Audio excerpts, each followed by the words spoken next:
Bueno, compañeros, compañeras, buen día nuevamente. Estamos dando inicio a la clase de 4. Estábamos haciendo un repaso de que las clases anteriores, la uno, la 2 y la 3, ya se encuentran disponibles acá en el canal de YouTube de Casa Patria Santa Fe, donde pueden entrar y en la página van a encontrar todos los videos y las actividades que venimos haciendo en otras oportunidades, ciclos de formación que hemos tenido el año pasado.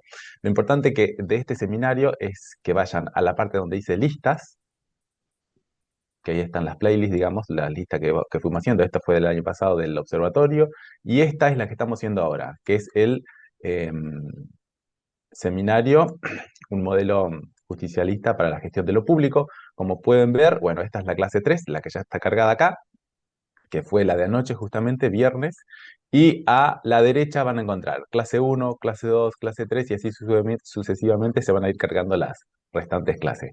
Así que quienes no estén suscritos y suscritas al canal de Casa Patria, suscríbanse para, bueno, después seguir consultando las clases posteriores. Habiendo dicho esto, también el tema de la bibliografía, repasamos hace un ratito que les llegó por mail la bibliografía obligatoria, digamos, que estuvo pensada desde un inicio, pero después seguramente habrá una complementaria. Y, ¿qué más? El trabajo práctico que seguramente también les llegó por mail, pero vamos a ver si lo podemos retomar eh, pronto. Dejo de compartir, ya veo que somos 25 personas conectados, conectadas. También está Carlos desde un principio para dar el inicio a la clase 4. Así que vuelvo a presentarlo a Carlos, si bien ya lo hice ayer, pero lo vuelvo a mencionar. Carlos Raimundi es abogado, docente universitario, exdiputado nacional y del Parlasur. Fue embajador argentino ante la Organización de los Estados Americanos, la OEA, con su sede en Washington. Así que ya habiendo hecho esta introducción, hacemos la apertura de la clase 4, que es el título Retomar la senda. Carlos, cuando quieras, podemos dar inicio. Te cedo la palabra. Bueno, muchísimas gracias.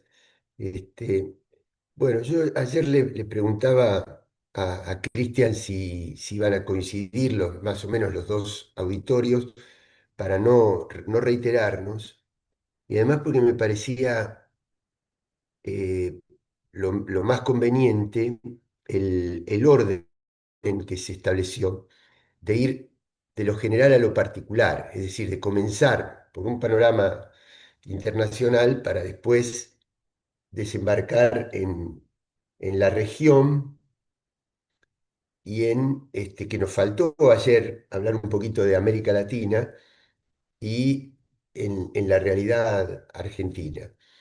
Este, claro, cuando nosotros compartimos con Claudia Bernaza el curso del instituto en Buenos Aires, eh, creo que era, claro, la clase fue el 1 de julio. Todavía había sido muy reciente el impacto de la condena de Cristina. Entonces, creo que el título tenía algo que ver con el quiebre del pacto democrático, ¿no? Una nueva señal del quiebre del pacto democrático. Entonces, yo me hice la idea de que eso podía también estar presente en la conversación de hoy, pero el título de la conversación de hoy es Retomar la senda.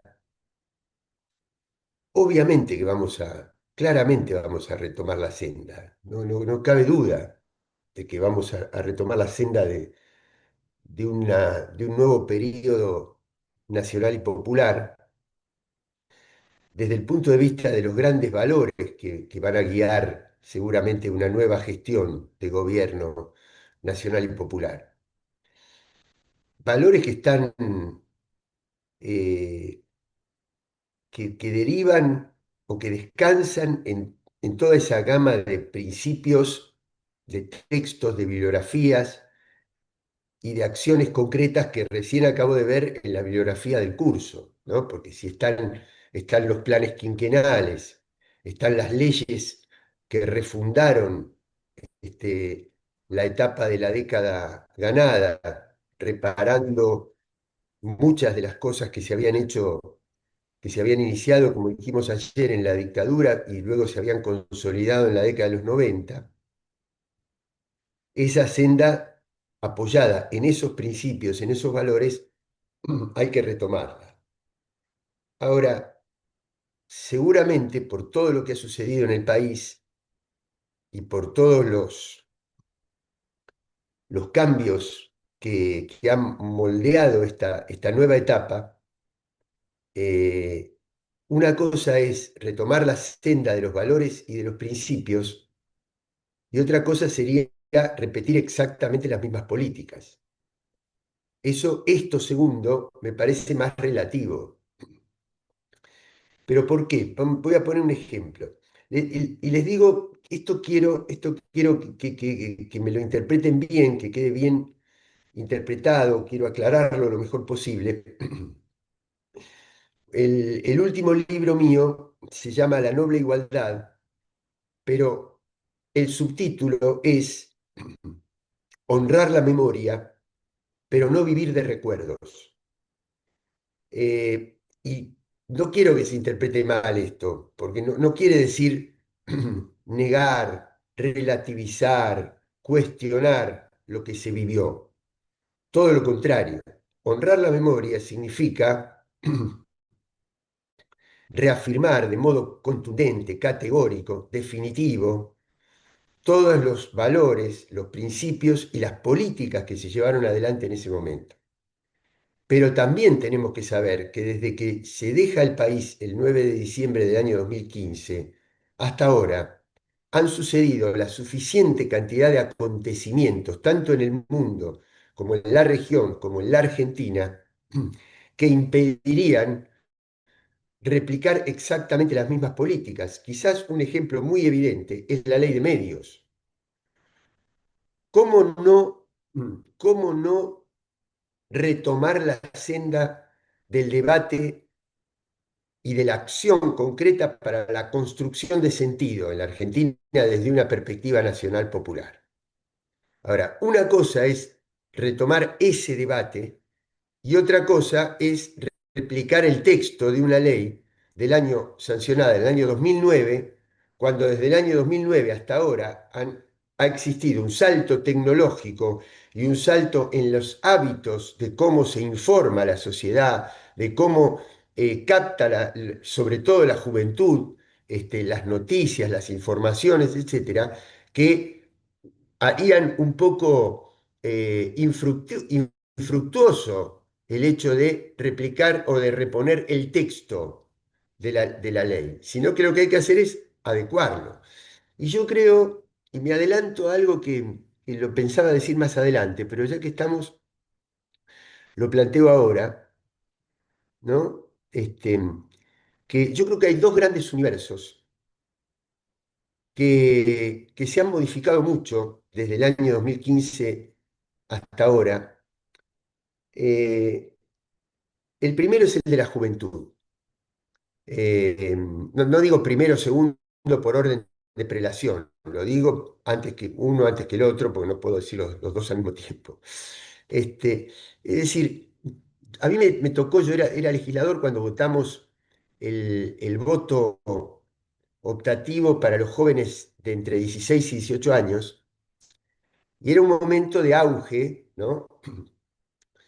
Ustedes fíjense que mi primer periodo como diputado nacional fue del año 89 al 93. A mí me tocó compartir ese mismo periodo con lo que fue el Grupo de los Ocho, con Germán Abdala, con la creación del FREPASO y demás. Y cuando miro las fotos que tengo de ese periodo, detrás mío eran todos diputados hombres y, qué sé yo, de 50, 55, 60 años para arriba. Y, y cuando nos toca votar esta ley, y miro detrás, había casi la misma cantidad de diputados varones y mujeres, y una cantidad de ellos eran nietos restituidos por las abuelas, por la lucha de las abuelas. Quiere decir que había cambiado completamente el panorama durante ese tiempo, el paisaje, la sociología de la política argentina, fundamentalmente impulsada por los cambios a partir de la etapa de Néstor. Entonces, nosotros estamos convencidos, no porque lo hayamos hecho por oportunismo, me da la impresión, pero sí estábamos convencidos que esos jóvenes entre 16 y 18 años iban a inclinar el voto fundamentalmente hacia el campo nacional y popular. Hoy no podría decir lo mismo yo de esos jóvenes de 16 a 18 años de hoy. Y no podemos decir lo mismo por todo lo que ha sucedido, por cómo esos jóvenes arman, construyen su universo simbólico a partir del cual se van performando tanto los parámetros lógicos como los parámetros éticos para tratar de entender la realidad. Es diferente, funciona de manera diferente. No tienen, al no haber presenciado en la última década cambios que le den sentido, un sentido positivo a su vida, un sentido esperanzador, un sentido de ofrecerles un horizonte. Esos jóvenes no tienen la misma enjundia, el mismo temperamento que tenían aquellos jóvenes a los cuales iba dirigido ese cambio en la legislación electoral. Y además porque han pasado cosas muy aceleradamente que diferencian a estos jóvenes. No estoy hablando de juicios de valor, estoy más bien planteando algunos datos muy concretos. Nosotros, cuando éramos adolescentes, tanto yo como los que son más jóvenes que yo y están en esta conversación, nos gustaba un tema musical, teníamos que, yo tenía que pensar cómo podía ahorrar dinero para ir a la disquería, comprar el disco simple, después ponerlo en la bandeja, o cómo podía conseguir un amigo que tuviera una consola con doble casetera para grabar el tema de un casete al otro y tenerlo para mí. Pero había toda una cosa con la espera, con el deseo, con la ansiedad, con el tiempo, la percepción del tiempo, ¿no? Yo recuerdo cuando me recibí que me fui de mochilero con el mapa, tenía que desplegar un mapa en toda la ruta que hice para llegar al Machu Picchu, me acuerdo, que requería que yo esté orientado respecto de los puntos cardinales, de la salida del sol, tenía que mirar más o menos de dónde venían las nubes para orientarme si ese día... Hoy los chicos tienen todo automatizado eso, ¿no? Una pregunta que uno se hacía, tenía que ir a la biblioteca, al diccionario, preguntarle a otra persona. Hoy se googlea y se tiene acceso a todo. Todo eso modifica la manera como uno se conecta con la realidad. ¿Mm? Eh, y por lo tanto se construye un universo simbólico en el joven que es diferente del nuestro. A esto le tenemos que agregar las nuevas modalidades de empleo, por ejemplo. Y el otro universo que de alguna manera está conectado con este es el del trabajo informal. Y cuando me refiero al trabajo informal, no me refiero únicamente a la pobreza que hay en el trabajo informal, porque el trabajo informal hay sectores que generan mucha riqueza. ¿Mm? Hay un vendedor ambulante en un tren, pero hay un tipo que contrató el container que le da los productos para poder vender, que hoy serán pañuelos, mañana serán pares de medias o chocolatín con maní, pero ahí hay una empresa detrás, no es simplemente el emprendedorismo individual. Pero lo que sí comparte tanto la riqueza como la pobreza de la informalidad es la ausencia de reglas, es la ausencia de orden jerárquico, es la ausencia de horarios que se puede compartir tanto en el el, el vendedor ambulante, el que hace la changa, como en el joven de clase media que trabaja en una empresa global y que por lo tanto tiene que tomar contacto con la sucursal en Japón, donde él está trabajando de noche y en Japón es de día, y así sucesivamente. Y no hay un lugar físico, porque lo puede hacer desde el jardín de su casa, lo puede hacer desde una plaza pública o desde una oficina o desde su cuarto. Y no hay un sindicato que lo represente. Entonces, aquello que en años anteriores era un fenómeno lateral de la economía, se convirtió en una estructura. Y cuando se produce un cambio en la estructura económica y social de un país, inmediatamente trata de encontrar los intersticios por los cuales expresarse políticamente. Y lo interpretó mucho mejor Milei que nosotros, esos nuevos fenómenos. Obviamente esto está precipitado por la pandemia. La pandemia, yo creo que el gobierno del 2019 al 2023, una de las cosas que hizo correctamente fue encarar desde el punto de vista sanitario la pandemia, la prevención, la construcción de centros de atención, la dedicación del personal médico, la provisión de vacunas, pero no elaboramos con la profundidad necesaria los efectos sociales de la pandemia. Y eso lo capitalizó mucho mejor la locura de Milei. Ustedes se acuerdan que en las plazas antivacunas eran puñados, eran manojos de personas, no eran grandes manifestaciones, que decían cosas muy locas, pero resulta que estaban, de alguna manera, estaban expresando una rotura que se estaba produciendo debajo. A mí me tocó, tengo el privilegio de estar en esta casa donde había un ambiente para cada uno de los miembros de la familia y un dispositivo electrónico para uno podía seguir su trabajo y el otro podía seguir su estudio. Pero en las casas donde eso no sucedía, el encierro fue una tragedia. Y esta fue una sociedad que sufrió en un año 130.000 muertes, muchas menos de las que hubo porcentualmente en el Brasil de Bolsonaro, en el Estados Unidos de Trump, pero las suficientes como para causar un sufrimiento muy grande de nuestra sociedad. Un sufrimiento social que nunca fue elaborado culturalmente, no fue elaborado sociológicamente, no fue elaborado científicamente, no fue elaborado académicamente, no fue elaborado artísticamente. No tenemos expresiones artísticas de ese momento como para elaborar con la suficiente profundidad el sufrimiento, el daño que había tenido esta sociedad. Esto no es culpa de ningún sector político, esto es un acontecimiento inédito, social, que sucedió. Entonces, hay un sociólogo que no sé si está contemplado en la plantilla o en el material, muy interesante, Daniel Feierstein, que hace poquito hizo una entrevista con Aliberti, hará un mes.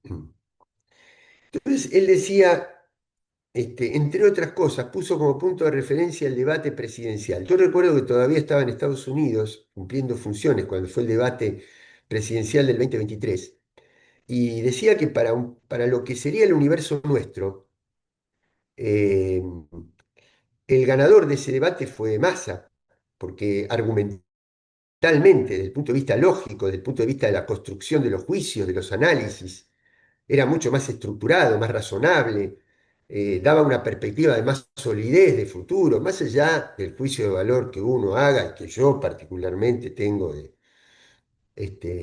Massa. Imagínense que fue el ministro durante mucho del tiempo que yo denuncié ayer de la economía del país, etcétera. Pero no importa eso. Sin embargo, en la profundidad, Milei era un tipo roto, encajó mucho mejor en un porcentaje alto de la sociedad que estaba rota. Y entonces hubo un fenómeno de identificación mucho más emocional que racional. Bueno, yo creo que todos esos fenómenos nosotros no los captamos a tiempo. que a partir de la derrota los empezamos a elaborar y empezamos a ver cómo debe ser nuestro mensaje sobre estos nuevos universos sobre los cuales se construye esta nueva realidad. Entonces, cuando vi el título Retomar la senda, estoy de acuerdo que tenemos que retomar la senda desde los valores y de los principios y de la reivindicación histórica que hacemos de nuestros gobiernos, pero al mismo tiempo hay que construir una senda que exprese estas nuevas realidades. Yo no sé si nosotros tenemos que hablar de reformar nuestra constitución o de construir socialmente una nueva constitución, porque la Constitución Nacional es el marco normativo que condensa una cantidad de normas que expresan un modelo de país, un modelo de organización social. Y por lo tanto, nosotros tenemos que pasar a otro modelo de organización de la sociedad, a otro modelo de inserción política.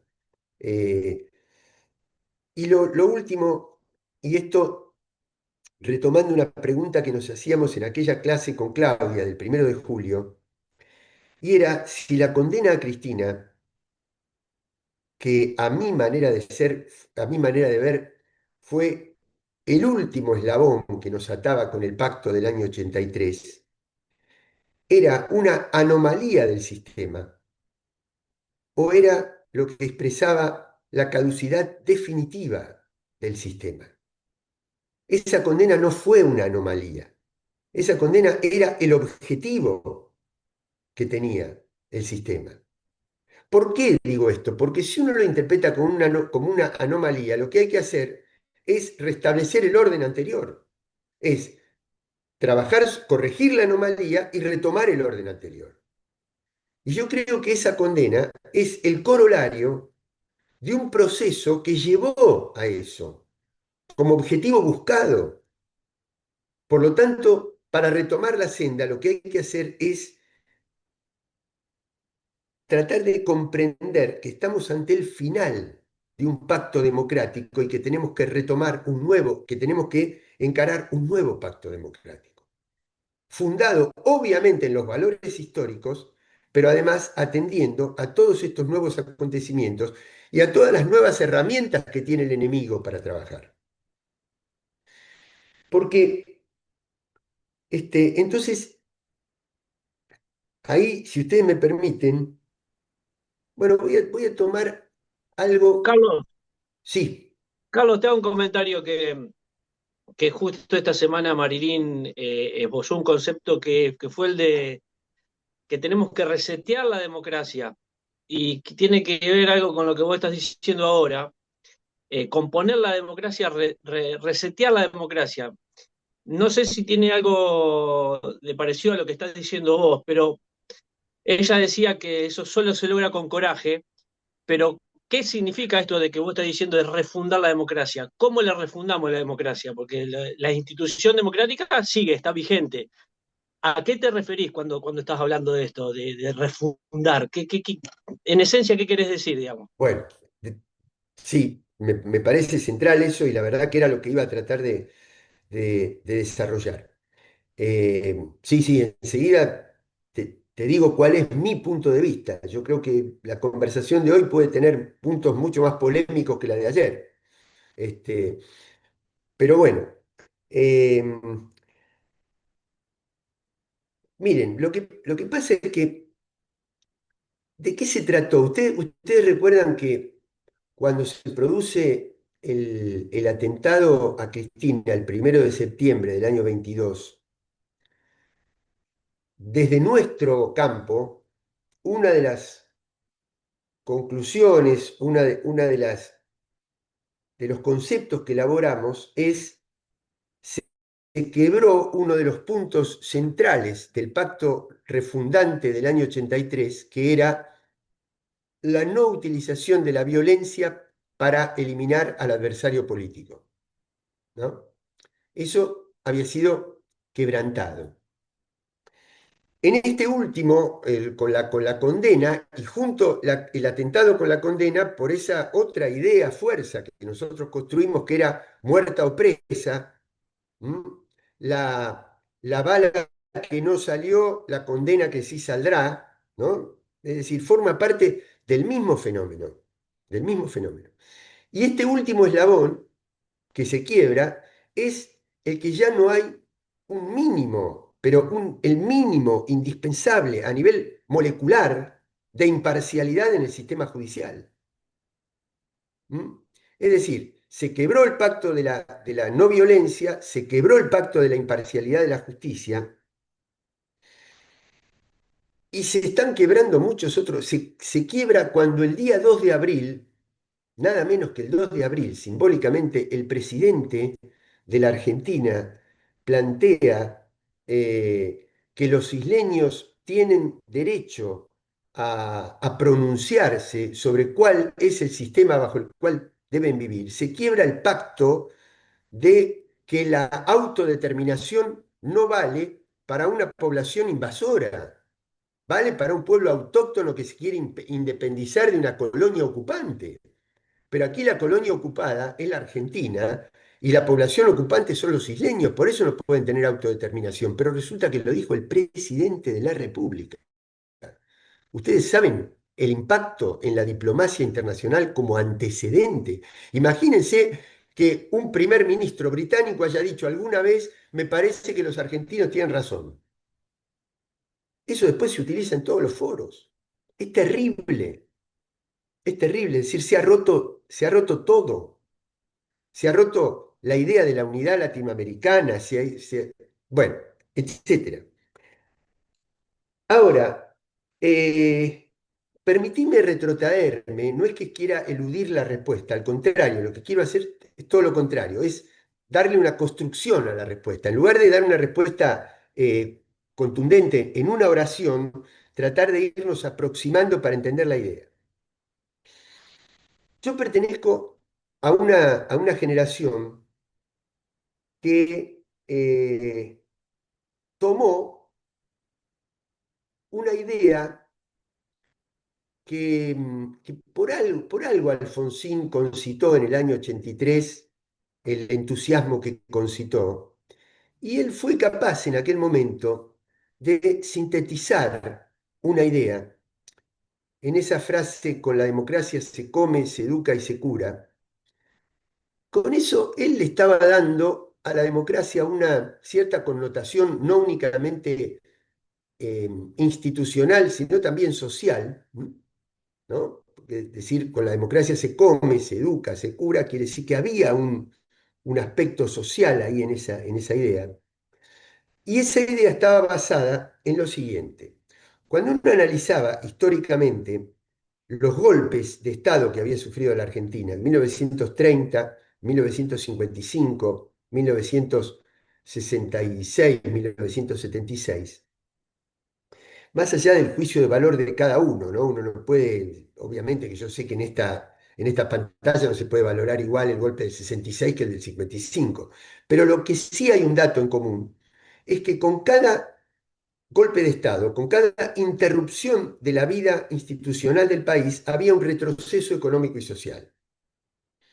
Entonces, la idea que elabora Alfonsín es: si con cada quiebra institucional hay un retroceso social, tenemos que garantizar la continuidad institucional para garantizar la prosperidad social. ¿Mm? Y él lo sintetiza con esa frase. Muy bien. Yo no desmerezco en absoluto el valor que tiene la continuidad institucional, porque el haber puesto a partir del año 83, aún con todas sus imperfecciones, el aparato del Estado, haberlo hecho pasar de un sistema represivo, de tortura, de terrorismo, a un sistema que se impusiera garantizar los derechos constitucionales y las garantías individuales, no es poco. Yo recuerdo cuando, creo que en el año 2017, lo fui a ver a Carlos Zanini, que él estaba detenido en aquel momento, él me decía, mirá, yo estuve detenido en los años 70 también. Y en los años 70, cuando venía un guardia a sacarte del calabozo, seguramente no volvías. Y ahora, cuando viene un guardia a sacarte del calabozo, es porque hay un compañero que te viene a visitar. Esa diferencia no es menor, no es menor. Ahora, ¿hubo continuidad institucional? Sí. Algunos de los que estamos acá vivimos la crisis del año 89 y la crisis del año 2001. Por muchísimo menos que esas crisis, en años anteriores había golpes de Estado. Y sin embargo, estas crisis se resolvieron con continuidad institucional. No se inhabilitó la política, no se cerró el Parlamento, se siguió el camino de la legislación. Con la ley de acefalía en el 89, en el 2001, hubo continuidad. Muy bien. Quiere decir que se cumplía ese primer tramo de la ecuación de Alfonsín, la continuidad institucional. Ahora, si yo analizo los grandes indicadores sociales entre el 83 y 2003, pongo endeudamiento, pobreza, desocupación, aún después de la dictadura de Martínez de Oz estoy hablando, los indicadores cayeron dramáticamente, los indicadores sociales. Sin embargo, hubo continuidad institucional. Quiere decir que queda desmentido ese concepto elaborado por Alfonsín, que con la democracia se come, se educa y se cura, porque hubo democracia procedimental, pero no hubo democracia sustancial. ¿Mm? No se cumplieron los objetivos sociales de la democracia.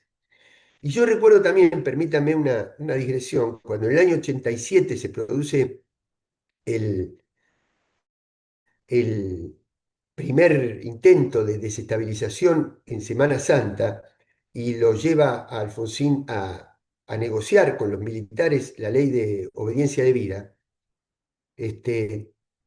Yo era un dirigente juvenil en ese momento, nosotros nos opusimos a esas leyes, y yo recuerdo que la explicación de él era, si no lo hacemos nos dan un golpe de Estado y nosotros tenemos que asegurar la democracia. Bien intencionado, a mi juicio equivocado, y nosotros aún con la inexperiencia juvenil de nuestra generación, yo recuerdo haberle dicho personalmente, le digo, doctor, pero el problema es qué tipo de democracia usted asegura. Si es la democracia fundada con los riesgos que implica el pueblo en la calle construyendo la democracia, o una democracia negociada con el poder una vez que lo presionan. Porque cuando usted, el poder, se da cuenta de que presionándolo cede, va a estar condenado a construir una democracia absolutamente reglada, subordinada, condicionada, como la que tuvimos. Desde ese momento en adelante, con presidentes que se justificaban ante el pueblo en nombre de las presiones del poder, en lugar de cumplir el mandato popular, interpelando al poder.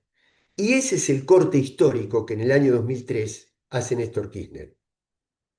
Ese es el corte. Dice, acá se terminó la democracia condicionada. Yo me fundo en la movilización popular, en la voluntad popular, y a partir de esa fortaleza interpelo al poder. ¿Mm? Todo lo contrario de lo que hizo Alfonsín. Alfonsín tenía, ¿por qué me refiero a Alfonsín? No porque quiera hacer una clase de alfonsinismo, sino porque estamos hablando del pacto del 83. ¿Mm? Entonces, en aquel momento había crisis externa por la crisis de la deuda de los años 80, el plan que muchas veces Cristina habla de ese momento histórico de crisis de deuda, plan Brady, plan Baker primero, plan Brady después. Este, eh, Mala imagen en el exterior por el terrorismo de Estado que había representado la dictadura argentina, la derrota en la guerra de Malvinas, el, el desmantelamiento del sistema productivo interno, dictaduras en el resto de América Latina, salvo Perú, que había reconquistado la vida democrática en el año 80, todos los demás en la región eran dictaduras. El único capital que tenía Alfonsín era la movilización popular. Todo el resto del poder estaba en contra.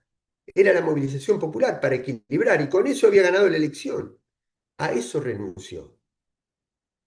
Al único capital que tenía renunció. No podía terminar de otra manera que en una crisis y en una renuncia anticipada como la que sucedió. Y ese es el corte histórico que hace Néstor en el año 2003 y que después se continúa con las presidencias de, de Cristina. Ahora, Cristina, yo recuerdo que por primera vez se lo escuché, creo que fue en una, no recuerdo bien el año, pero me parece que fue en marzo del año 2017, en un evento que hace, en una conferencia regional que hace Claxo, en el estadio de Ferrocarril Oeste, aquí en Buenos Aires. Le toca hablar a Cristina y dice, palabra más, palabra menos, pero esta misma metáfora utilizó. Dicen, el problema es que nosotros tenemos una democracia que data de la Revolución Francesa. Y cuando se construye esta democracia de la división de poderes, etcétera, esta democracia liberal, que es la que nosotros vivimos, cuando había que sacar una muela, se la ataba a la manija de la puerta, se tiraba a la puerta y se salía la muela. Para que ustedes se den una idea, no había fotografía, no había electricidad. ¿Mm? Eh, entonces, ustedes fíjense cómo ha cambiado el mundo en estos 200 años y compárenlo cómo ha cambiado la democracia y eso es uno de los datos más elementales que tenemos para darnos cuenta que la democracia, así tal cual la tenemos, no da cuenta de los desafíos que tenemos. Porque cuando se funda esa democracia, que es una conjunción de los principios de la Revolución Francesa llevados a la práctica en la Constitución de los Estados Unidos, y la Argentina copia ese modelo después en su Constitución del siglo XIX, los padres fundadores que decían, miren, está de moda la voluntad popular, pero tengamos cuidado, no vaya a ser, porque la voluntad popular es lo que ofrece una resistencia a la tiranía del poder monárquico. La república reemplaza a la democracia, la tiranía del poder monárquico. Cómo se interpela eso con la voluntad popular, con la distribución del poder? Pero tengamos cuidado porque la economía de los Estados Unidos se ha construido a partir de una serie de datos, de instrumentos, de poder económico que perfectamente podría ser también puesta en riesgo, no ya por la tiranía monárquica, sino por la tiranía de las mayorías. ¿Qué hacemos con ese poder económico minoritario, que es lo que ha hecho grande el país, si las mayorías le ponen límites?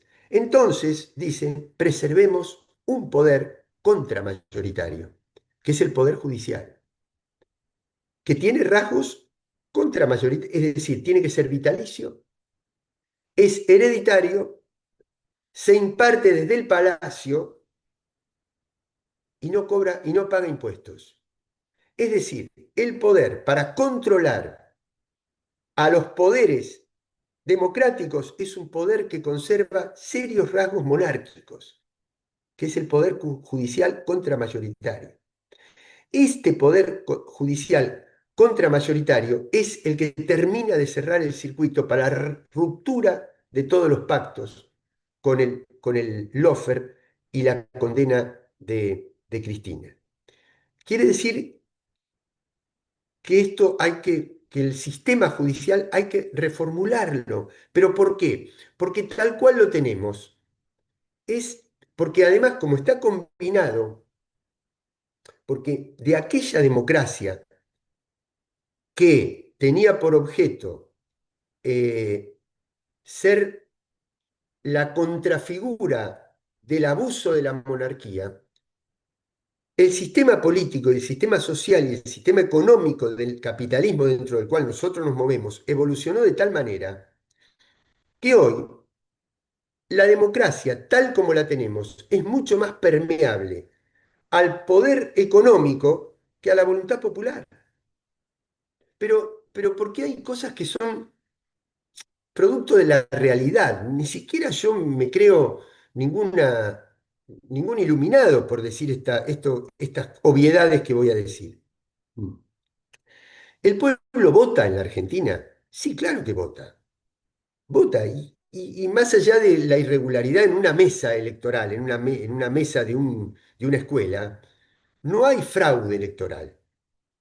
No se modifica, no se tuerce con alguna irregularidad el sentido de ese voto. Entonces, el presidente o la presidenta que ese pueblo vota ocupa la Casa Rosada y las bancas se distribuyen proporcionalmente a la expresión del voto popular.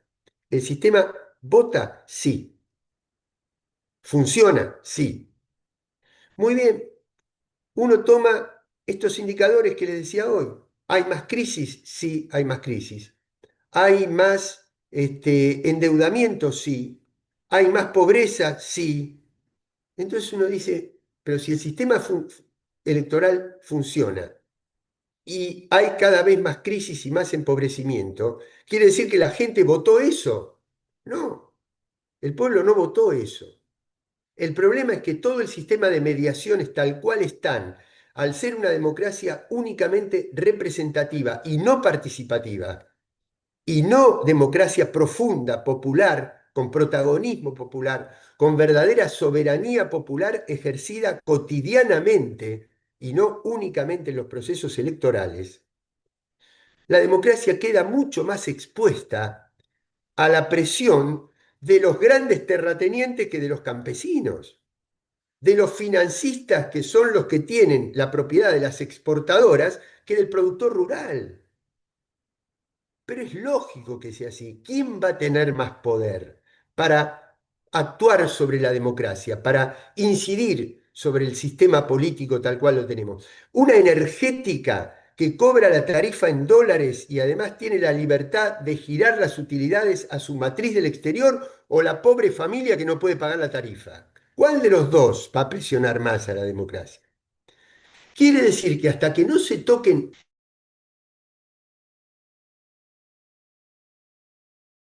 esos resortes de creer que desde este sistema político nosotros vamos a poder modificar la realidad sin dotarlo de todas las herramientas de una democracia popular, profunda y participativa, no vamos a poder, no vamos a poder.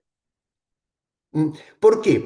Porque además, como operan las industrias culturales y los monopolios hegemónicos de la comunicación y de la propaganda, antes que la condena judicial está la condena pública, la condena social. Está el escarnio, el linchamiento. Pasa con Rafael Correa, pasó con Lula con una cantidad de particularidades que tiene Brasil que lo diferencian de la Argentina, y pasa con Cristina. Es la líder que expresa el liderazgo, la representación del sector más importante, más intenso de la política argentina. Pero al mismo tiempo, justamente por tener esa condición, es que el poder se ha encargado durante los últimos 18 años de no parar un segundo de decir que es chorra. Porque desde el año 2007, cuando ella llega a la primera presidencia, primero viene el caso Skanska o la valija de Antonini, no me acuerdo cuál vino primero, y así sucesivamente. Bueno, ya antes habían estado los fondos de Santa Cruz. Desde ahí en adelante, después viene la 125, después viene la ley de medios, etcétera. No hay un solo restaurante o bar de un centro urbano del país. No hay una sola sala de espera de un consultorio odontológico, de una clínica privada, de un hospital, de una estación de servicio. Cuando uno va, para el auto, quiere tomar un café porque tiene que hacer un viaje, va el Zócalo. Robaron, robaron, robaron. Quiere decir que está el escarnio público primero. ¿Qué juez después de ese escarnio público va a dictar una sentencia absolutoria? Quiere decir que a esa condición de liderazgo más representativo se la ha combatido con un rechazo social tan grande que es la principal líder, pero tiene muchísimas dificultades para construir la mayoría absoluta que le exige el sistema electoral. Pero vamos a suponer, entonces, como no se puede construir la mayoría absoluta, que hay que hacer una alianza. ¿Para qué? Para unir los votos de ese liderazgo con otros sectores que nos permitan construir esa mayoría. Pero resulta que esa alianza es con sectores más moderados que después terminan moderando la política y disminuyendo los niveles de coraje que se necesitan para llevar adelante las políticas necesarias. Entonces, como no se tiene el coraje necesario, no se avanza lo suficiente, no se tocan los resortes de poder y se termina en un gobierno como el del 19 al 23. Entonces, vamos a suponer entonces que logramos, frotamos la lámpara de Aladino y la liberamos a Cristina. Después hay un segundo paso, que es construir mayoría. Vamos a suponer que construimos mayoría y nos sentamos en la Casa de Gobierno y tenemos la presión de la ANCHAM, la presión de las energéticas, la presión de las mineras, la presión de los exportadores, la especulación, el sistema financiero. ¿Mm?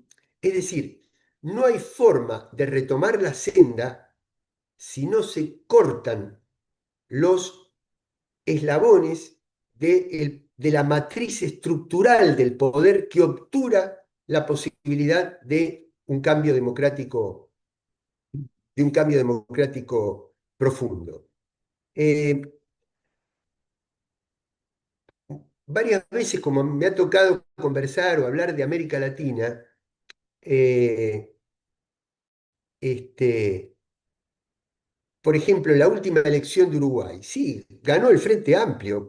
¿Cómo no me va a resultar más simpático que gane el Frente Amplio que gane la derecha de la calle Pou? Pero desde luego. Y lo mismo pasa con Chile, y lo mismo pasa con cada uno de los gobiernos.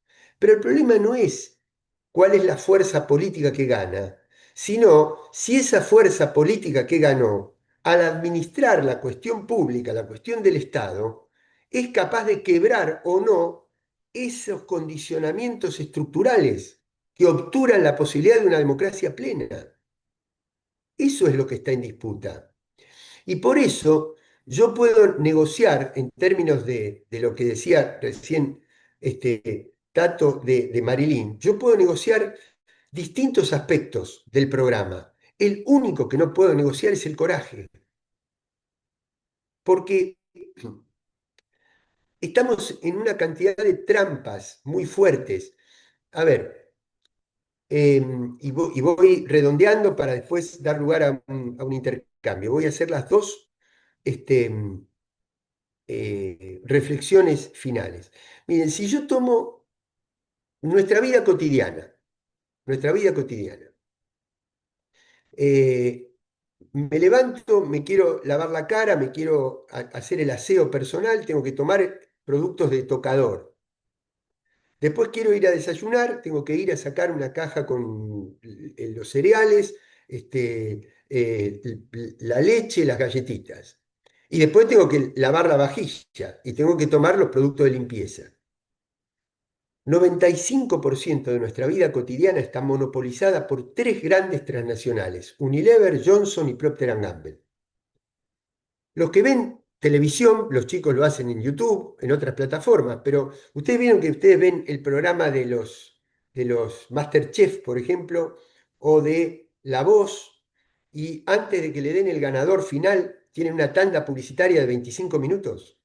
Bueno, esas tandas publicitarias están concentradas en estos tres grandes monopolios, donde además se suma que si a ustedes les duele el estómago, si tienen una congestión nasal o si tienen un problema en una articulación, ya sea en el hombro o en la rodilla, tienen que automedicarse con productos que están elaborados por estos mismos laboratorios que forman parte de esta cadena. Esta cadena tiene cartelizada la estructura de precios. No hay competencia capitalista.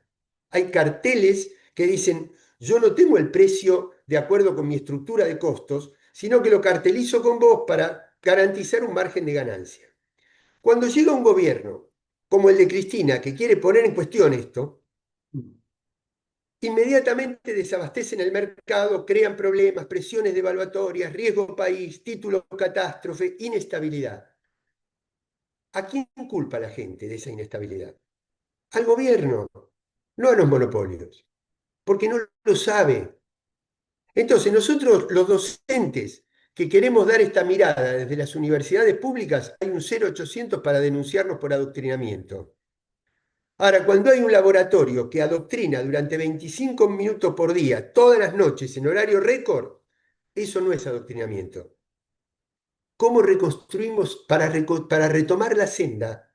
Hay que reconstruir el sentido, la construcción de sentido de cómo una sociedad valora las cosas que suceden, cómo una sociedad se hace la composición de la relación de fuerzas. Si, si yo voy a un supermercado y el primer producto me cuesta 10, pero si compro dos, el segundo me cuesta 3, ¿cuánto ganó ese supermercado en el primer producto para darse el lujo de descontarme el 70% en el producto? Muy bien, quiero denunciar esto, esta estructura monopólica por un medio de comunicación, pero resulta que el programa de radio donde yo lo voy a denunciar tiene la propaganda y vive por la pauta de ese supermercado. ¿Cuándo lo voy a poder denunciar? Imposible. Hay que cortar estas cadenas de dependencia cultural.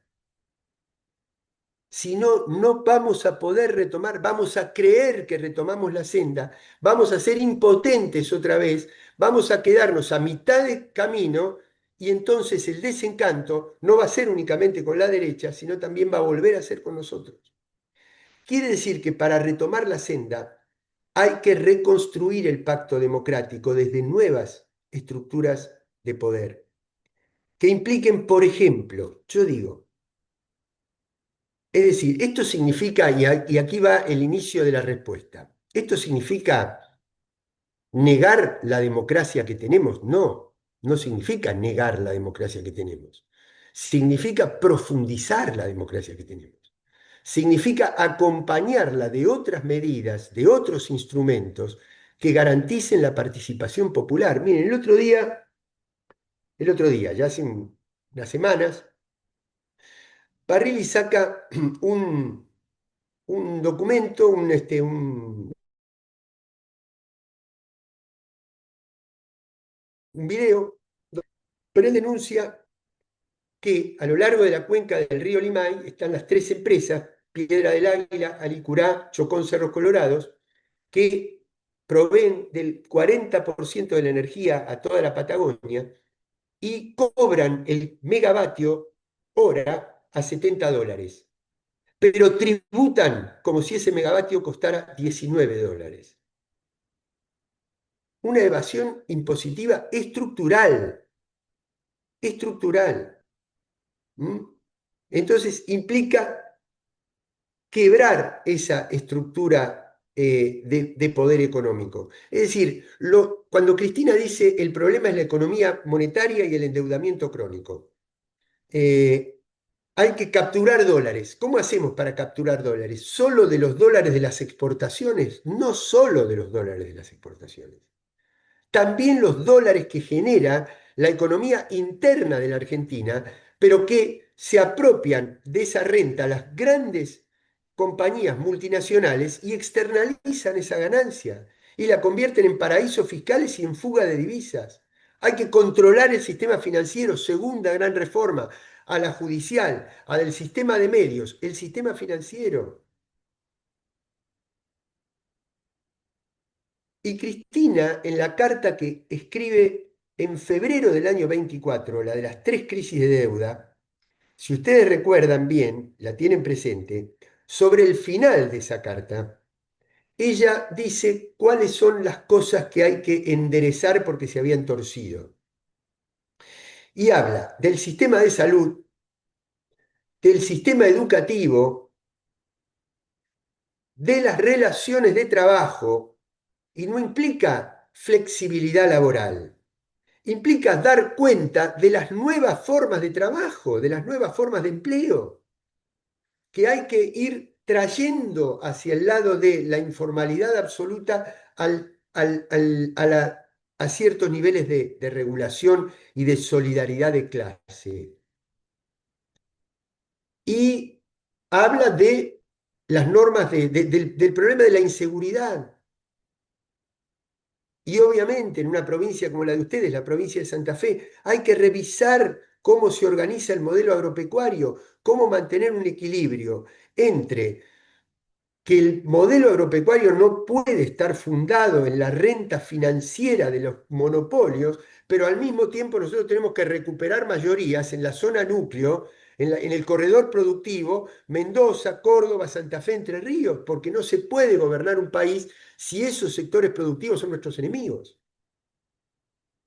Hay que recuperar una senda también de diálogo y de tensión al mismo tiempo, sin hacer concesiones estructurales, pero al mismo tiempo presentando una fuerza que sea capaz de ser interlocutora de esos sectores. Entonces, y la política, y ahora sí voy terminando, tiene que utilizar una de sus dimensiones fundamentales, que es esta que estamos practicando en este momento, que es la función pedagógica, la dimensión pedagógica de la política, el liderazgo docente de la política, el liderazgo ético de la política.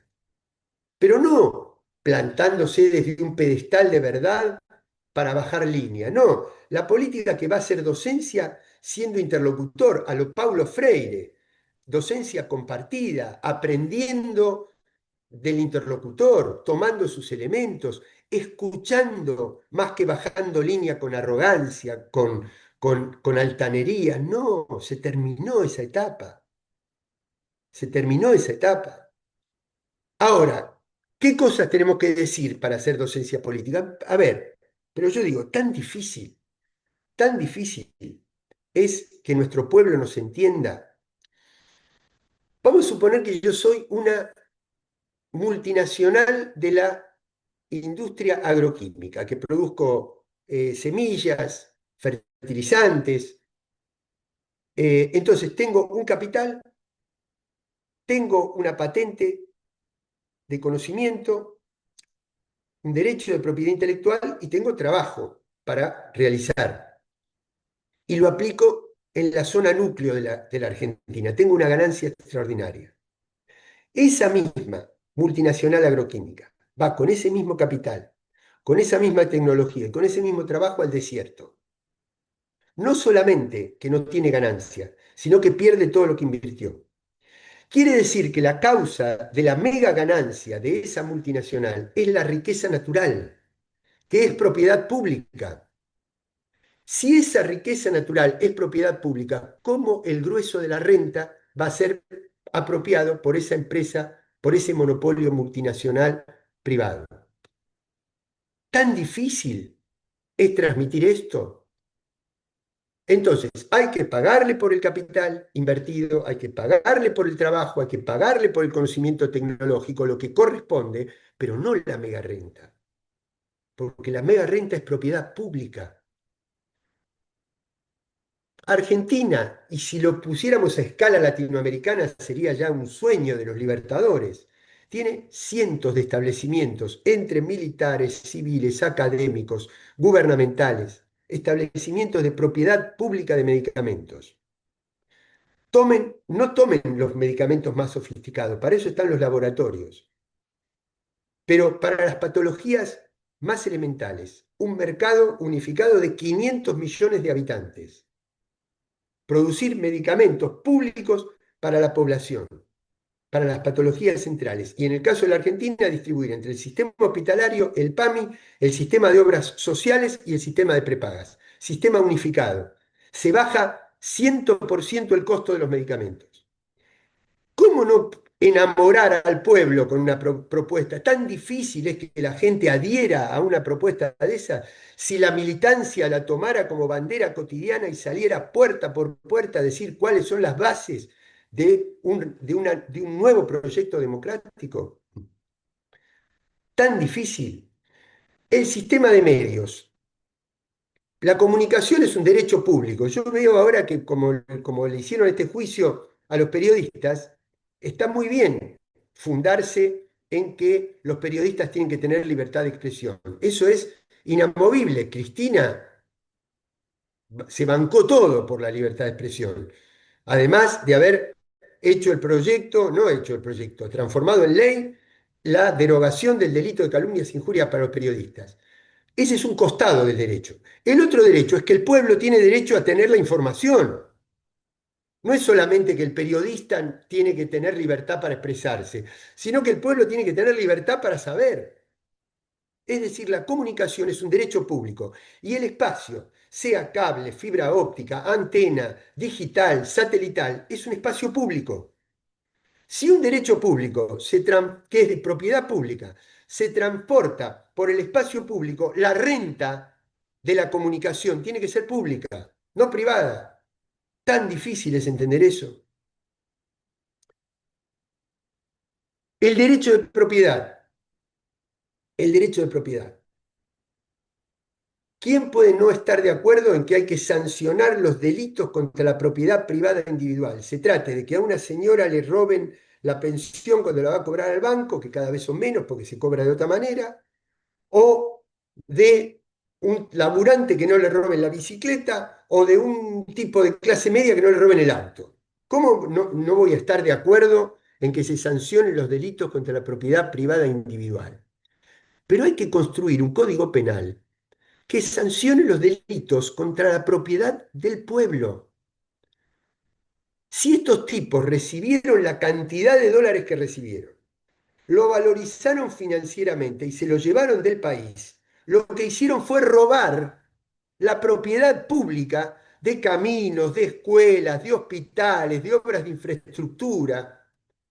Y eso hay que sancionarlo, porque cuando una sociedad sanciona los delitos contra la propiedad del pueblo, tiene más cohesión social, más desarrollo económico y les aseguro que van a disminuir dramáticamente los delitos contra la propiedad privada individual. Tan difícil es esto, tan complicado.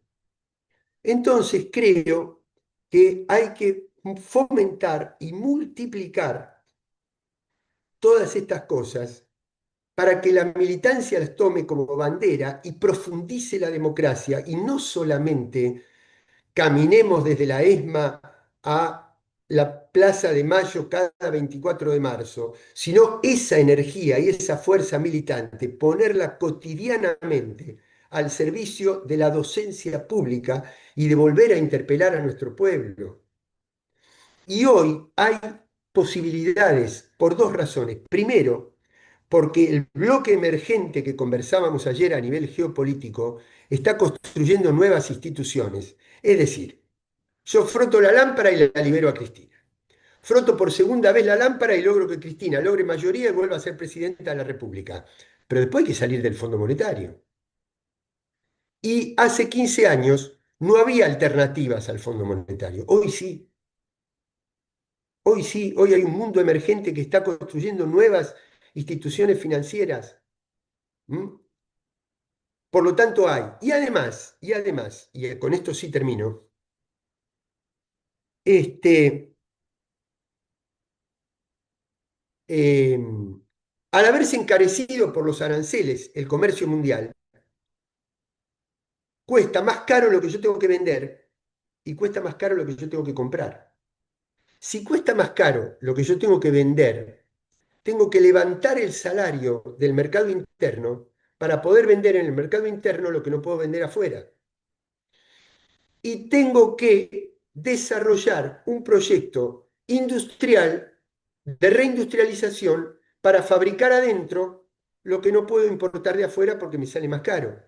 Es decir, con toda la actualización tecnológica que esto significa, hay que rediseñar un proceso de sustitución de importaciones. Hay una gran oportunidad, alimento barato, energía barata para el mercado interno, porque se han encarecido los productos que la Argentina tiene, que son los alimentos y la energía. El problema no es la propiedad del producto, el problema es la apropiación de la renta. ¿Mm? Este último punto. se me ocurría, o dos puntos. La Constitución tal cual la tenemos, esta liberal que yo creo que hay que reformar absolutamente, que los recursos naturales son propiedad de un proyecto nacional y no de la administración individual de las provincias, etcétera. Pero con esta que tenemos, artículo 14 bis, participación obrera en la ganancia de las empresas. Ni siquiera quiero que se cumpla ese punto. Miren a dónde voy. Ni siquiera, ¿eh? Quiero un paso previo. Muéstrenme los libros. Díganme cuánto ganan. No quiero participar en la ganancia, quiero saber la ganancia. Una vez que el pueblo sabe la ganancia, después la participación es cuestión de tiempo, porque se moviliza, porque se esperanza, porque se convoca, porque se irradia. ¿Mm? Ustedes, zona de producción lechera, ¿cuánto gana el tambero por litro y cuánto cuesta el litro de leche en la góndola? ¿Quién se quedó con lo del medio? ¿Quién se quedó con la renta del medio? Un QR en el sachet, en el envase, un QR, lo escaneo con el teléfono y me dice toda la trazabilidad del producto. Y ahí está la cadena de valor y quién se quedó con la torta más grande de esa ganancia que encarece injustificadamente la diferencia de precio que hay entre lo que recibe el tambero y lo que se vende en la góndola. ¿Tan difícil es eso? Bueno, yo creo que esos son algunos de los elementos del nuevo pacto democrático, porque el anterior está definitivamente caduco. No es una anomalía del pacto democrático, es la caducidad del pacto democrático. Y retomar la senda quiere decir tomar los valores históricos del primer peronismo y de la década ganada, pero saber que hay que construirlos en esta nueva realidad. Bueno, listo, perdón por la extensión y obviamente a disposición y seguramente va a haber muchas cosas polémicas, bueno, pero para eso estamos, ¿no? Esa es la militancia. Por favor, Carlos, al contrario. La verdad que tanto la clase de ayer como la de hoy fueron, por lo menos para mí, y después los comentarios que tuvimos con otros compañeros fueron bastante interesantes. Gente, para ir encaminándonos a la parte final de esta clase, vamos a hacerlo en tres partes. Primero, para la gente que fue entrando tarde, un poquitito de atención, porque les voy a repasar rapidito de vuelta, ya lo hice al inicio, pero me interesa que les quede bien en claro lo del canal de YouTube de Casa Patria, porque ahí van a estar las clases. Entren al canal de Casa Patria, se suscriben, bueno, ahí van a tener las redes sociales, después pueden seguirnos, ponerse en contacto a través del WhatsApp, pero todas estas clases quedan grabadas y van a estar ubicadas en esta partecita donde dice inicios, videos, short en directo. Entran a listas, en listas va a estar seminario y ahí en seminario van a tener, de hecho ya está la clase 3 cargada, la de anoche, ya está cargada. Van a tener a la derecha la clase 1, la clase 2, la clase 3 y esta clase que es la 4 la vamos a subir en el transcurso del día. Así que habiendo dicho eso, vamos a pasar a lo que es chat y después del chat hacer una breve reflexión de mi parte para invitarlos y convocarlos a la próxima clase y explicarles brevemente de lo que va a tratar. Vamos al chat, entonces, lo que estuvo comentando la gente desde el inicio de la intervención, bueno, todos conformes y halagándote de tu intervención, Carlos. Bueno, ahí justo una compañera preguntaba de cómo ver de vuelta la clase de ayer. Liliana Montenegro dice, claro, sí, hablando de la serie, Sherwood, la serie que había recomendado Carlos ayer y que la retomamos hoy. Maximiliano Ortiz dice, comprender al joven para brindar herramientas para la militancia y la llegada a esos jóvenes, adaptarse al siglo XXI. Cuando hablábamos, supongo yo, Carlos, cuando hablaba de los dos universos que se habían reconfigurado a partir del 2015, juventudes y trabajos.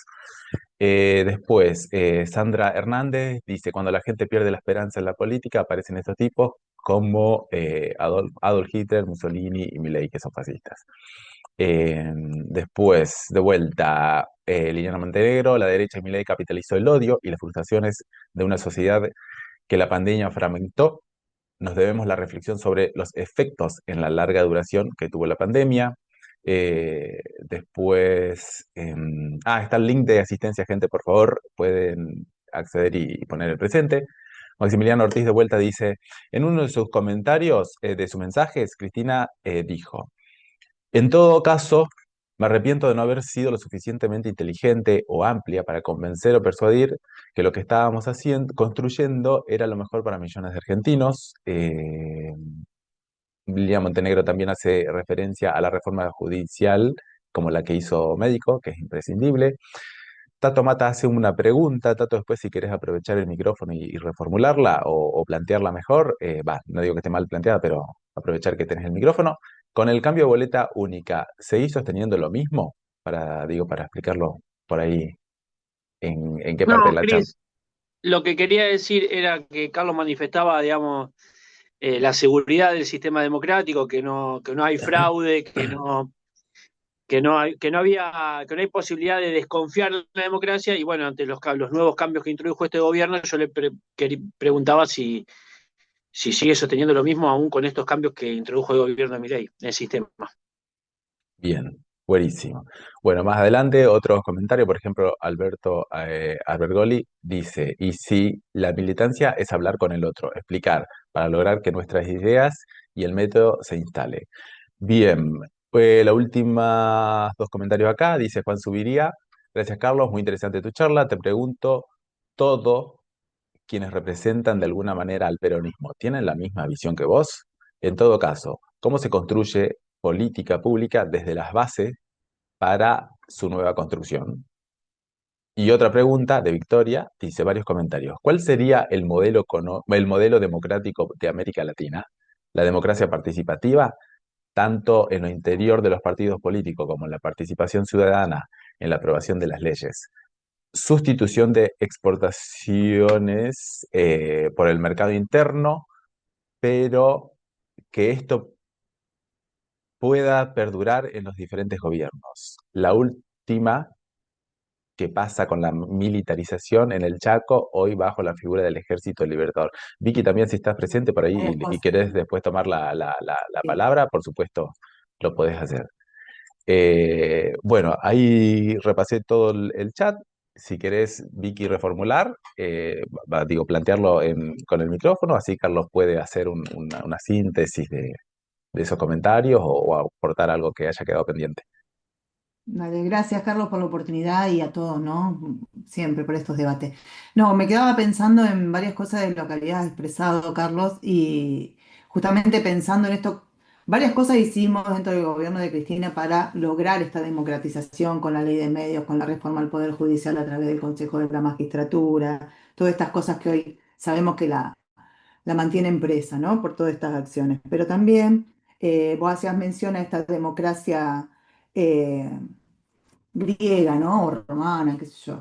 Y me quedo pensando en cómo sería la democracia latinoamericana, ¿no? ¿Cómo sería para nosotros en Latinoamérica la democracia participativa, esta democracia más amplia, o esto, como lo llamaba Buenaventura Sousa Santos, que no es mucho de mi devoción, pero esta democracia de alta intensidad, ¿no?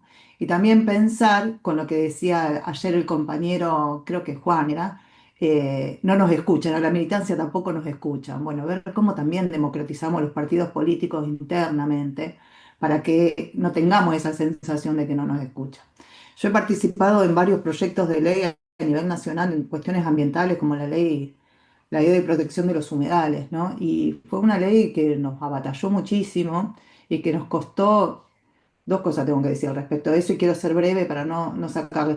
Por un lado, la única compañía que tuvimos en todos esos planteos fue la nuestra, ¿no? La de los compañeros y compañeras del poder, del justicialismo. Pero tuvimos un montón de embates a nivel de las empresas, ¿no? De los grandes intereses, porque es una ley que transversalmente cubría todo el extractivismo, tanto minero como de la agroindustria, etcétera, etcétera. Y si bien la creación de la ley fue un proceso democrático porque nace de las territorialidades y demás, llevarla adelante fue complicadísimo, complicadísimo, de hecho hoy no la tenemos. Y son recursos estratégicos para la nación, teniendo en cuenta que el territorio es un elemento constitutivo del Estado, que si no lo protegemos de manera ambiental, no solamente para brindar la calidad que necesitan esos ecosistemas para poder sobrevivir y brindarnos las materias primas que necesitamos, también nos va a pasar esto de ser captados por las grandes monopolios, ¿no? Como lo estamos viviendo ahora. Y eso nos implica también una pérdida de territorialidad y de ganancia y una suma de externalidades que tenemos que pagar, los costos que nosotros tenemos en lo que es el agua que se lleva a través de cada producto, los costos ambientales por la degradación de los suelos, la degradación de la salud, la degradación social que se percibe alrededor de esto es enorme. Entonces creo que ahí necesitamos una asunción de responsabilidades y una gran transformación. Y creo que esa transformación también tiene que ser educativa, como vos bien lo pensabas, pero una disputa interna absoluta. Eso por un lado. Por otro lado, pensar también cómo sería esta sustitución de exportaciones que vos decías para regularizar este mercado interno y que esto perdure en el tiempo con los gobiernos, o sea, que sea un pacto que toda la política argentina asuma, asuma para realmente plantear una soberanía. Si no, siempre quedamos presos a lo que nos marcan los monopolios. No solamente los monopolios de comunicación, sino los monopolios de esto que vos hablabas, que captan la soberanía alimentaria y que nos dejan hoy presos a tener que comprar comida en vez de producir comida. ¿Está? Entonces eso también es un tema. ¿Cómo generamos ese modelo? También en Santa Fe peleamos muchísimo por la ley de fomento a las producciones agroecológicas, en lo que era toda la parte de, digamos, que circundaba los pueblos, entre los pueblos fumigados y los grandes campos, ¿no? Ver cómo hacíamos esa transición para poder asegurarle al mercado interno productos sanos, soberanos y saludables. Eso es un gran desafío que tenemos. Y por último, esto que hacía mención al final, estoy muy preocupada con esto. Vivimos acá en Rosario el pasar un tren con maquinaria militar pesada, tanques y este tipo de cosas. Me parece que nadie hablara de esto, como que no se sabe. Pero en principio, en el Chaco, hay una militarización del territorio eh, con la excusa de hacer creo que eran unos planes, no sé, militares, con el nombre del Ejército Libertador en Chaco, salió desde Buenos Aires hasta Avia Teray, en Chaco, y la verdad que he tenido gente amiga que ha viajado al Chaco, incluso al norte, y comentan lo mismo, hay un montón de militarización en esta zona. Entonces esto es algo que también me hace mucho ruido, y te quería preguntar, Carlos, si tenías algún conocimiento de esto, y ver si por ahí había alguna forma de preguntarlo dentro de la legislatura con los representantes nuestros. Bueno, la última, y ya corto, en Santa Fe, en la reforma que estamos haciendo a la Constitución de la provincia de Santa Fe, cuando está reformándose el Poder Legislativo y la forma de la representación, nos está pasando esto, hemos vuelto a ratificar el poder de las minorías sobre el Pleno. Entonces a eso hay que tenerle un ojo bastante grande. Los dictámenes que se han presentado tienen que ver con esto y eso pone en jaque a todo el gobierno que llegue a ejercer el cargo ejecutivo, ¿no es cierto? Bueno, bueno, y ver cómo pensamos y ponemos en práctica estas cosas.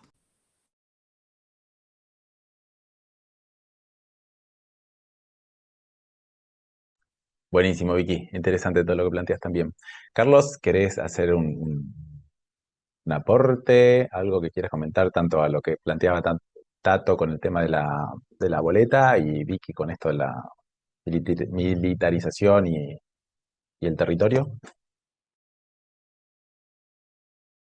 Está muteado, Carlos. Ahí va. Sí, mira, muy breve. Em, no existe el sistema electoral ni perfecto ni infalible. Em, el peronismo ha ganado y ha perdido con el sistema de la boleta tradicional y yo soy más de la idea de, de que creo que las elecciones no se ganan o se pierden de acuerdo con qué tipo de boleta hay, sino con qué tipo de horizonte uno le propone a la sociedad. Este, mm, porque cada uno de los sistemas ofrece sus virtudes y sus defectos, y los defectos hay que resolverlos y fiscalizarlos. Yo no me inclino por un sistema u otro, porque en distintos países se aplican distintos sistemas y porque porque el peronismo siempre apostó a la boleta de papel doblada, al trabajo casa por casa, y qué sé yo, y la verdad que con ese sistema, Milei, que no había recorrido ninguna provincia, Adorni en Capital no recorrió ni media cuadra y ganó la elección. ¿Por qué? Porque hay climas de época, y yo creo que tiene más que ver con eso que con el tipo de boleta. Además no soy yo experto, digamos, en ese tema, pero yo sigo creyendo en que hay que proponer un horizonte, este, eh, más que un sistema de boletas. Y después, sobre cómo se logran todas estas cosas, no hay una receta, o tal vez por lo menos yo no la tengo. Yo creo que es un proceso de construcción social, colectivo, que lleva su tiempo, que es acumulativo, además. Es decir, uno no puede pensar en cómo pasa de la situación que estamos hoy al ideal.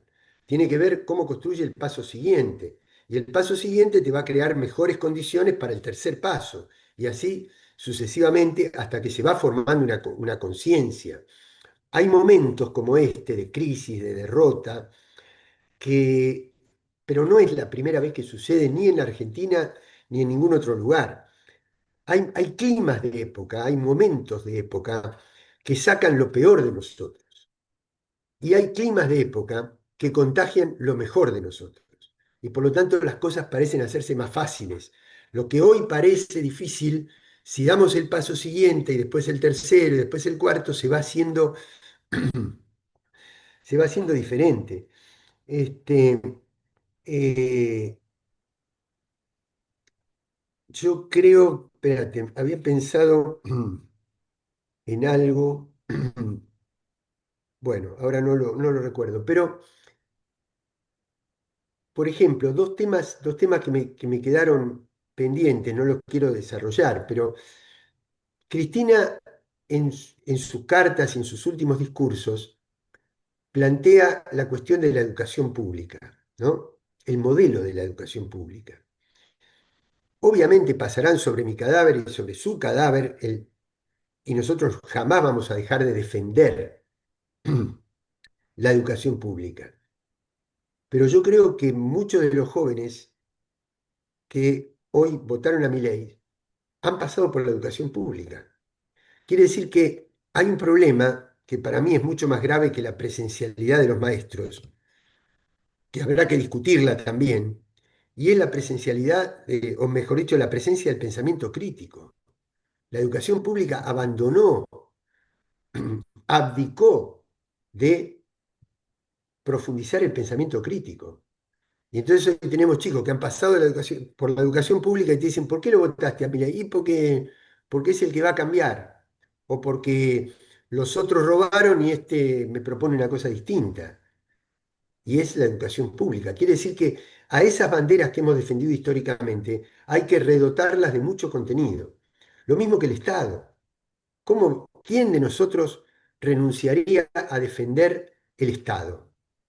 Ahora, tomemos conciencia de que hay un montón de gente a la que el Estado le llega de manera ineficiente, inapropiada, y eso hay que reformularlo también. Es decir, yo creo que una parte del pueblo argentino, Cristina habla también del sistema tributario. A una pyme la volvemos loco con el sistema tributario. Le ponemos impuestos nacionales, provinciales y municipales, tasas, es más fácil aprender a la perfección 8 idiomas que resolver el galimatías del sistema tributario argentino. Hay que simplificarlo y hacerlo mucho más eficiente. ¿Mm? Entonces, son cosas donde nosotros tenemos que reconocer también que no llegamos a tiempo, que no las hicimos a tiempo. Y en definitiva, estas batallas, es decir, algo nos faltó, porque si no reconocemos eso, y algunos compañeros creen que hacer autocrítica o no hacer, pero yo no estoy planteando la autocrítica como pase de factura, ni nada que se le parezca. Más bien yo lo planteo como asignatura pendiente, como cosas que nos quedaron en el tintero. como cosas que nos dimos cuenta que no las habíamos hecho todo lo bien que la tendríamos que haber hecho. Porque vos fíjate que a nosotros nos odian como si hubiéramos ganado todas esas batallas, y no las ganamos todas esas batallas. Entonces digo, la verdad, si me van a odiar, prefiero que me odien por haber ganado esas batallas, no por haberlas perdido. Es decir, reforma judicial, la destituyó la Corte. Ley de medios, el sistema judicial y Clarín sigue siendo Clarín más poderoso que nunca. 125, retenciones, modelo agropecuario, intacto. Entonces te puedo decir, pero ¿cómo? Esta vez, que me odien por dar la batalla a fondo. ¿Mm? Si me tienen que odiar, que me van a odiar porque voy a tener que tocar intereses y al mismo tiempo tener la fuerza social suficiente que sea más poderosa que el, que el poder. Este, Ahora, ¿cómo se logra eso? Es un proceso acumulativo, son todas las estrategias.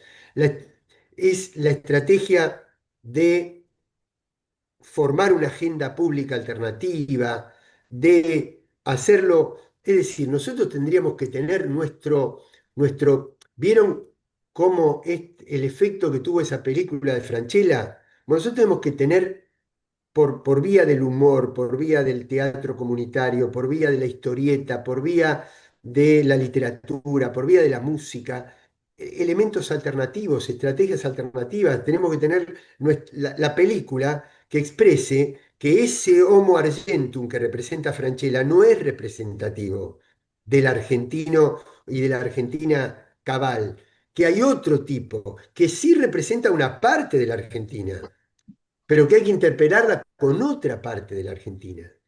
Y todas estas son yo creo que la estrategia son todas las estrategias,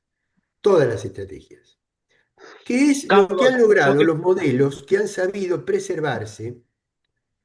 eh,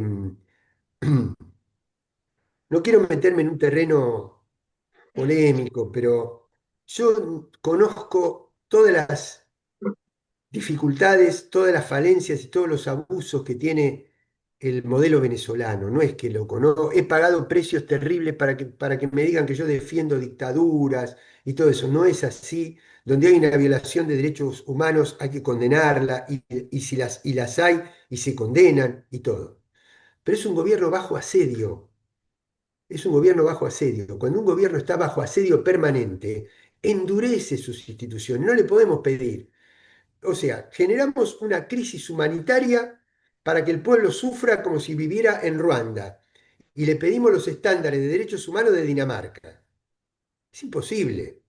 Ahora, a nosotros nos dijeron que había que expropiar Vicentín, ustedes son testigos, pusieron 5 camiones en Avellaneda y volvimos atrás. Y los tipos los invadieron, los bloquean, le sacan el petróleo, le hackean la central eléctrica y ahí están. ¿Y saben por qué están? Porque elaboraron todos estos mecanismos acumulativos de democracia participativa interna al interior de la fuerza política y hacia el resto de la sociedad. Entonces, que tienen defectos, pero yo los conozco mejor que ustedes los defectos. Pero lo primero es la solidaridad antiimperialista. Y defender a un gobierno nacional popular contra los asedios del poder. Y eso es lo que tenemos que construir y hacer a fondo, lograr hacer a fondo aquellas batallas que dimos y no pudimos lograr concretar a fondo. Esa es la nueva senda. Buenísimo, buenísimo, Carlos. Bien, antes de ir cerrando ya esta clase, Hola, Juan, sí, querido. Un segundo. dale, sí. Bueno, primero creo que felicitarlo a Carlos, la verdad que excelente la charla, muy constructiva en estos tiempos. Y lo único que quiero decir es que me parece que el peronismo está disperso, hay peronismo, todos somos peronistas. Y esto que Carlos nos estuvo comentando, debatiendo y demás, muchos de nosotros teníamos una idea, pero nos abrió mucho la cabeza.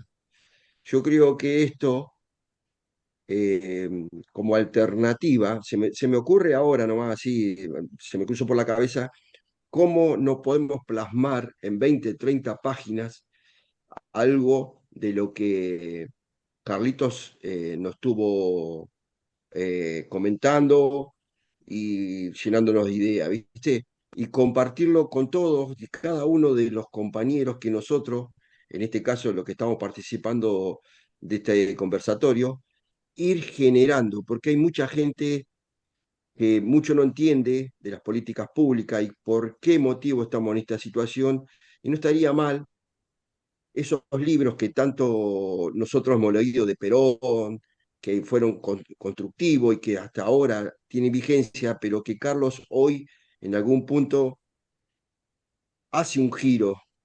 El mundo ha cambiado y me parece que toda esa información habría que plasmarla en letras y empezar a difundirlo como temática, como difusión, como análisis y para que nos pongamos a debatir sobre esos temas. Así que nada, eso. Gracias. Bien, Juan, mira, justo me diste el pie para preguntarte, Carlos, porque había una consulta también de una compañera que quedó pendiente anoche. ¿Estás participando en algún centro de estudio, algún observatorio donde la gente que acá si hay alguien interesado pueda sumarse o seguirte? No, mira, no, a nivel personal, no, la verdad que ni siquiera tengo demasiado tiempo porque yo vivo de la docencia universitaria. Yo este cuatrimestre doy 5 materias diferentes. Tengo 2 cátedras en la Universidad de La Plata, 2 en la Universidad de Lanús y una en Quilmes. Y ni les digo lo que nos pagan, ¿no? Entonces, eso me demanda mucho tiempo, pero yo participo de distintos, yo les recomiendo, que está muy vinculado con el Patria, inclusive le ha dado insumos muy valiosos a Cristina, de los IPEX, por ejemplo, como Observatorio de la Política Exterior y de la Política Energética, muy importante el análisis que hacen. Ahí hay un estudio de la chica que ahora no recuerdo el nombre, tendría que De está trabajando energía, con Pablo González, el Agustina expresidente de IPEF, Sánchez. Agustina, Agustina con Pablo González, que están haciendo todo un observatorio, un seguimiento de la política energética que Cristina lo ha mandado,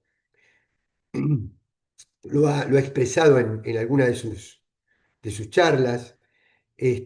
Vamos a actualizar la página. Les puedo enviar un par de libros donde está plasmado esto. Uno es la experiencia Noea y el otro es... No, pero no es una cuestión personal. Ahí tienen el video de la clase. De ahí hay que tomar insumos, ideas y multiplicarlas. Este, ¿No? Irradiar. Yo creo, como ustedes, que no siempre la política, ni aún del lado nuestro, eh, escucha lo suficiente, reconoce lo suficiente. A veces nosotros creemos que se logra fuerza a través de una suma aritmética, y yo creo que la fuerza se suma a través de crear un horizonte. Es decir, no va a tener más votos una lista por la cantidad de dirigentes que yo invito a una reunión. ¿Por qué? Porque si yo a la misma reunión lo invito a Peretti, lo invito a Pichetto, lo que hago es restar en lugar de sumar, porque genero incertidumbre, porque genero duda, porque genero desconfianza. No, no, no es así. Es una gran idea fuerza, una gran idea. Ustedes fíjense que pongo este ejemplo banal, pero de una cosa que culturalmente es muy importante para la Argentina, que es el fútbol. Ustedes ahí en Santa Fe tienen la rivalidad de Unión y Colón y tienen a Rosario a los canallas con los leprosos. No se pueden ni ver, hay violencia, qué sé yo. Ahora, cuando juegan Messi y Di María juntos y ponen a la selección argentina, enamoran y se dan un abrazo los de Rosario con los de Newell, que me pasa lo mismo con los de Gimnasia y los de Estudiantes acá en La Plata. Es decir, cuando vos pones un horizonte que va por encima, hay una fuerza social que la Argentina, que tiene una historia de gesta patriótica, que hay que rescatar, se pone por encima de todo. Y esa es la convocatoria que tenemos que ser capaces de hacer. Y yo veo que lamentablemente a veces no se hace. A mí me encantaría tener un megáfono más fuerte. Bueno, no lo tengo, utilizo lo que puedo. Y la clave no es que a mí me den un megáfono más fuerte. La clave es que todos nosotros reproduzcamos estas cosas que nos van retroalimentando, porque yo les puedo aportar algo, pero Victoria me planteó una cantidad de cosas que yo tomé apunte, lo mismo que en la reunión de ayer, que yo tomé apunte y a mí me sirven para enriquecer, para sumar, para ampliar. Y es así donde se va haciendo esa construcción colectiva y después la síntesis de eso, el liderazgo de eso. Y bueno, es un liderazgo que surge del reconocimiento natural del pueblo, ¿no? No se impone. Este, no, por más que uno lo quiera combatir, el liderazgo no lo puede combatir, no tiene sentido, porque es una cosa que surge naturalmente. Así que bueno, de esta forma se va construyendo. No tengo que yo te diga, anda a tal lugar, a tal laboratorio, porque me parece que esta no es una construcción de laboratorio, al contrario, es una construcción abierta, ¿no? Cuanto más abierta, más rica. Eso sí, tiene que estar guiada de unidad de concepción. Es decir, anoche yo les dije, y lo vuelvo a repetir, no tengo media palabra que agregarle a lo que dijo Florencia primero y a lo que dijo Marilyn después. Es decir, unidad de concepción. Ahora, dentro de esa unidad de concepción hay un crecimiento que es abierto, no está circunscripto a una única usina, porque al contrario, pues después hay una construcción popular muy grande. Es decir, ¿qué hicieron el gobierno de Néstor y Cristina? Abrieron la tranquera. Y cuando uno abre la tranquera, se enriquece solo el proceso. Sucedieron cosas que no creo que hayan estado en el imaginario ni de Néstor ni de Cristina. Sucedieron porque sucedieron. ¿Mm? Lo que sí estaba en la cabeza de ellos era en el alma más que en la cabeza, era justamente eso, la construcción popular. ¿Mm? Y por eso tanta alegría, por eso fueron los años felices. Y por eso hay que retomar la senda. Pero retomar la senda sabiendo.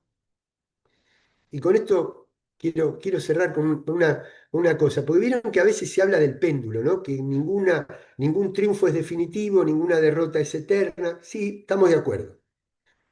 Ahora, la gran diferencia de cuando gobierna la derecha de cuando gobernamos nosotros es que el péndulo no es simétrico. Es decir, no hace un movimiento equivalente de ida y de vuelta. Ojalá el día que volvamos nosotros nos pudiéramos encontrar con el mismo país que dejamos el 9 de diciembre de 2015, pero no es así. Porque cuando gobierna la derecha, no le gusta el plan Cunita, elimina el plan Cunita y hace otra política. No le gusta el plan Procrear y hace otra política o no hace ninguna política. Perfecto. Pero cuando volvemos nosotros, lo que tenemos que hacer es volver mucho más atrás de donde dejamos, que es reparar el endeudamiento crónico, el déficit crónico. Entonces, esta sociedad, que gracias a esa apertura que hizo Néstor en el 2004, logró acuñar el concepto de dictadura cívico-militar. Porque cuando yo era jovencito, gritábamos, se va a acabar la dictadura militar. Pero resulta que yo, viendo la historia en perspectiva, cada vez estoy más convencido que que no fue Videla el que necesitaba un ministro de Economía, sino Martínez de Oz el que necesitaba un genocida. Por lo tanto, una sociedad cuya maduración le permite construir la idea de la dictadura cívico-militar, si ustedes quieren le agregan eclesiástica, empresaria, bla, todo lo que quieran, pero cívico-militar, le dijo que no, que nunca más a la parte militar de la dictadura. Pero todavía no fuimos capaces de decirle nunca más al proyecto económico, social y cultural de la dictadura. Para cerrar el péndulo, para que el péndulo no pueda volver más atrás de lo que nosotros dejamos, hay que decirle nunca más al proyecto económico y social, que es el calco, con otros instrumentos, con otras herramientas. Y esa es toda la docencia que tenemos que hacer, ¿no? Y mediático, económico, judicial, policial, mediático y tecnológico. Y tecnológico, las fuentes de espionaje, los servicios de inteligencia. Es todo un conjunto, una estructura de poder. Hasta que no se quiebre, no se pulverice, no se demuela esa estructura de poder, vamos a retomar la senda y vamos a volver a fracasar. Y lo peor de todo es que si fracasamos generamos desencanto. Y al generar desencanto nos retiramos de la política, o mejor dicho, hacemos que la gente reniegue de la política, y si reniega de la política le impone el poder. No es tan complicado. Bien, Carlos. Bueno, gente, Bueno, gracias, ¿eh? por favor, ya ahora sí cerrando. Recién Carlos mencionaba al OSIPEX, gente relacionada al Instituto Patria, que la verdad trabajan muy bien. Y quería aprovechar a mencionar que Casa Patria también tiene su observatorio, el Observatorio Social, Económico y Productivo, el OSEP.